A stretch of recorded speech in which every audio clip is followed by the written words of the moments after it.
నమస్తే, welcome to AV news. Ambedkar Konaseema జిల్లా అంబాజీపేట మండలం ఇరుసుమండ సూర్యానగర్ కాలనీలో 3 రోజులుగా కురుస్తున్న భారీ వర్షాలకు నీట మునిగిన రోడ్లు ప్రతిసారి వర్షం పడినప్పుడు అలా రోడ్లు మునిగిపోతున్నాయని, మేము చాలా ఇబ్బందులు పడుతున్నామని పంచాయతీ సిబ్బందికి ఎన్నిసార్లు కంప్లైంట్ చేసినా చూసి వెళుతున్నారు తప్ప ఇప్పటి వరకు శాశ్వత పరిష్కారం చేయకపోగా తాత్కాలికంగా కూడా పనులు చేయడం లేదని అంటున్నారు.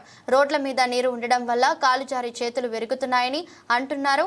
రోడ్డు మధ్యలో కరెంటు స్తంభం అడ్డుగా ఉందని, అంబులెన్స్ కూడా లోపల రావట్లేదని చాలాసార్లు గత ప్రభుత్వం ఎమ్మెల్యే చిట్టిబాబు చెబితే ఎలక్ట్రికల్ ఏఐకి ఫోన్ చేసి చెప్పిన వారు స్పందించలేదని గ్రామస్తులు అన్నారు. చాలాసార్లు మీడియా వాళ్ళు స్పందించి పేపర్లో వేసినా కనీసం ఏ రాజకీయ నాయకులు పట్టించుకోవడం లేదని, కనీసం ఈ కొత్త ప్రభుత్వం అయినా మమ్మల్ని ఆదుకోవాలని అంటున్నారు.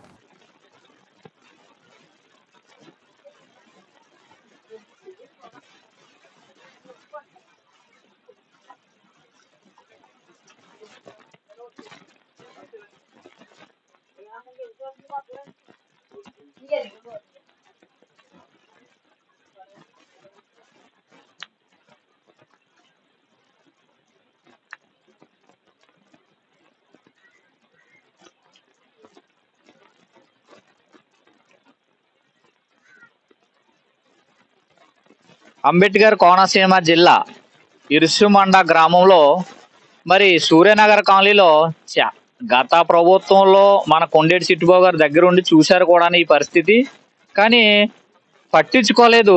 మరి ఈ ప్రభుత్వం, మరి కొత్త ప్రభుత్వం వచ్చింది, మరి ఈ ప్రభుత్వం మమ్మల్ని ఆదుకోవాలి, మరి వీళ్ళకి తిండి తిప్పలేదు, రెక్కాడి దగ్గర డొక్కాని పరిస్థితులు. వీళ్ళు వాళ్ళు కూడా చెయ్యి ఇరిగిపోయింది, ఆదుకునే వాళ్ళు కూడా నాదుళ్ళు లేరు, పలకరించే వాళ్ళు లేరు. మరి ఈమె కూడా అలాగే అదే విధంగా చెయ్యి కూడా ఈమె కూడా ఇరిగిపోయింది జారి పడిపోవడం వల్ల. రాకపోకలు చాలా ఇబ్బందిగా ఉంది. రోడ్డు ఎప్పుడు చూసినా సరే కొద్దిపాటి వర్షం వచ్చినప్పుడు ఫుల్ అయిపోతుంది. దీనికి డ్రైనేజీ వ్యవస్థ లేదు, పట్టించుకునే నాదుళ్ళు లేదు, అధికారులు లేరు. మరి దయచేసి మా యొక్క బాధలు అర్థం చేసుకుంటారని 7వ వార్డు మెంబర్గా మరి నేను కోట హనుమంతరావు అండి. మరి ఎన్నోసార్లు నాకు వీళ్ళు సమస్యలు చెప్పారు, నేను అధికారుల దృష్టికి తీసుకెళ్తాం జరిగింది, కానీ ఎవరూ పట్టించుకోవటం లేదండి. మరి దాన్ని ఒకసారి మరి కొత్త ప్రభుత్వం కాబట్టి మరి గ్రామ సమస్య తీరుస్తారని నేను మనవి చేసుకుంటున్నాను. వచ్చిందంటే అండి బాబు, ఇది అంతా మునిగిపోతుంది. ఎంతో మంది వస్తున్నారు కానీ వేయింతాం అంటున్నారు, ఎవరు వేయించలేదని పట్టించుకోవట్లేదు. మరి మా అమ్మ పైనుంచి దిగుతుంటే చెయ్యి ఇరిగిపోయిందండి, జారిపోయి. ఇది ఈవిడేమో ఇలాగ నీళ్ళు కానీ వస్తుంటే ఈవిడేమో నీటిలో గమ్మున అడిగేసి ఈవిడ పడిపోయింది, చెయ్యి ఇరిగిపోయింది, ఇద్దరు చేతులు ఇరిగిపోయాయి. ఈ నీరు ఇదిగోండి మునిగిపోయింది. ఈ నీరు ఎట్టి వెళ్ళి దారి లేదు, ఎవరో పట్టించుకోవట్లేదండి.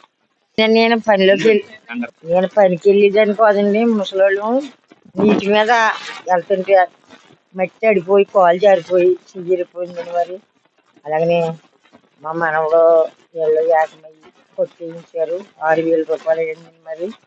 మరి మళ్ళీ వారానికి రామన్నారు. మరి మా పరిస్థితి ఇలాగ ఉంది, మీరు అందరూ చూడాలి, మాకు లోడ్ వేయాలి. పిల్లలు చిన్న చిన్న పిల్లలు ఉన్నారు, వాళ్ళని కూడా చాలా భయంకరంగా కాపలా కాయలు తగ్గిందండి. మరి ఇవన్నీ ఎంతమంది వచ్చినా మాకు సహకారం చేసేవారు ఎవరో లేరండి. మరి మాకు నీరెళ్ళి దారిద్రం చూపించాలి, మీరు ఆ నీరెళ్ళి దారిద్రం చూపించే మాకు లోడ్లు కూడా వేయాలండి. మరి చిన్నగా మేము మాట్లాడుతున్నామండి.